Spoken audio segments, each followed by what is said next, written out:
ఇన్ని ఆనందాల మధ్య ఒక ప్రమాదం కూడా ఉంది. అలేఖ్య ఇంట్లోనే ఉంది. తనతో కొంచెం జాగ్రత్తగా ఉండాలి.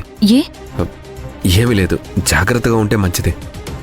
లేదు లేదు, నువ్వు ప్రత్యేకంగా జాగ్రత్తగా ఉండమంటున్నావంటే ఏదో కారణం ఉండే ఉంటుంది.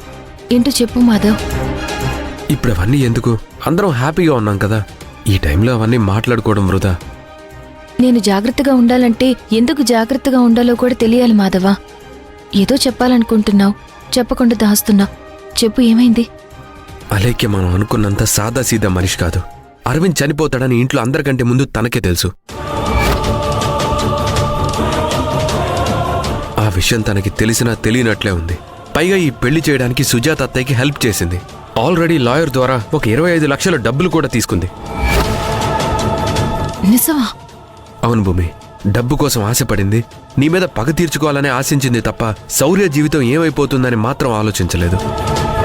బావగారు ఎంతో ప్రేమగా చూసుకునేవాళ్లు.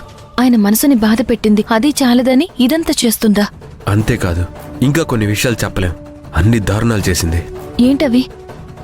వద్దులే భూమి, ఇప్పుడు అవన్నీ ఎందుకు? లేదు, తనకి సంబంధించి ఏది నా దగ్గర దాచిపెట్టద్దు. ఏం జరిగిందో చెప్పు మాధవ్.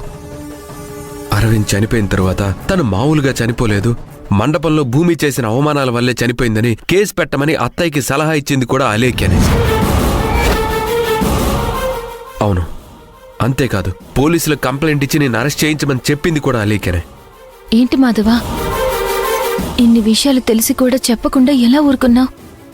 చెప్పి బాధపెట్టడం తప్పితే చేయగలిగేదే ఉంది. బిడ్డ శవం కళ్ళ ముందుండి ఆవిడ ఏడుస్తుంటే అంత బాధలో కూడా ఆవిడ మనసు మార్చి ఇప్పుడు మీ అబ్బాయి చనిపోయిన విషయం బయటకు వచ్చిందంటే ఆ భూమి చెప్పింది నిజమైంది కాబట్టి మీ అబ్బాయి అనారోగ్యంతో చనిపోయినట్లు కాదు, ఆత్మహత్య చేసుకొని చనిపోయినట్లు కంప్లైంట్ చేయండి.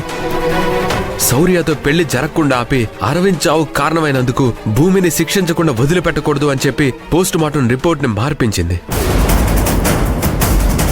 డాక్టర్లతో అబద్ధాలు చెప్పించింది, అన్నీ చేసింది. ఏంటి మాధవ్ ఇది?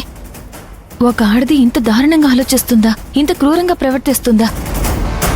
ఇలాంటి విషయాలు దాచిపెట్టడం మంచిది కాదు మాధవ. ఇంట్లో ఉంటూనే ఇంత చేసిందంటే రేపు ఇంకెంతకైనా తెగిస్తుంది. ఇప్పుడు నా విషయంలో చేసింది, రేపు నీ విషయంలోనూ బావగారి విషయంలోనూ చేయదనే నమ్మకం ఏముంది? ముందు ఈ విషయం ఇంట్లో అందరికీ చెప్దాం పద. ఇప్పుడు అవన్నీ ఏం వద్దులే భూమి. ఇప్పుడే చెప్పాలి మాధవ. తను చేసిన తప్పులు చిన్నవి కావు. ఇప్పటి వరకు తనని కాపాడుకుంటూ వచ్చింది చాలు. బావగారు ఎక్కడ బాధపడతారో అని తనని క్షమిస్తూ వచ్చాం. ఒక చావుని అడ్డం పెట్టుకుని కూడా మనల్ని బాధ పెట్టాలని చూసిందంటే తనది ఎంత క్రూరమైన మనస్తత్వమో అర్థం అవుతుంది.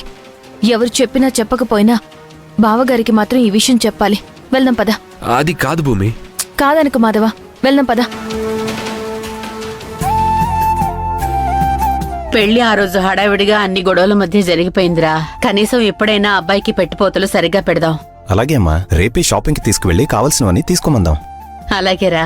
అమ్మా మహా, అల్లుడు గారికి ఏవేవి ఇష్టమో శౌర్య నడి కనుక్కుంటే అవన్నీ చేసి పెడదాం అమ్మా. అలాగే అమ్మా.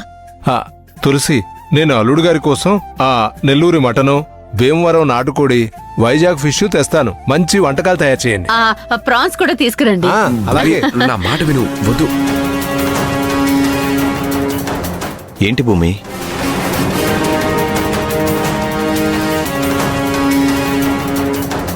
ఏంటి భూమి?